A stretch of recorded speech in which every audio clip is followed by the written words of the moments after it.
Chrome Remote Desktop Review. How good is it? So what is it?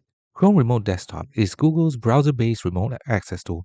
Available on Windows, Mac OS, Linux, Chrome OS, Android, and iOS. It lets you control your computer via the Chrome browser or mobile app with a Google account. In tests, performance has been impressive. Very smooth with minimal lag when you have a good connection. Even video playback looks nearly identical on both screens. The setup is seamless too. Just install the Chrome extension and you're good to go. But it's not perfect. Devices with high-res displays or multiple monitors can strain performance. And now for its pros and cons. Its pros include it being completely free and easy to set up. It's cross-platform with Windows, Mac, Linux, Chrome OS, and mobile. It has fast performance for everyday use under good internet connections. However, it has missing key features.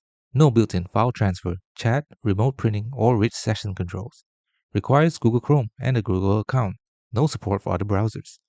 Variable performance. Some users report lag, especially on Macs or high-demand workflows. Not suited for enterprise environments. It lacks advanced admin controls, enterprise-grade stability, and security features. So how good is Chrome Remote Desktop? If you're looking for a free, easy, no-frills solution to access your own PC from anywhere, it's a great option. Just don't expect it to replace robust remote desktop tools for business or heavy-duty users. And that's been an honest review of Chrome Remote Desktop.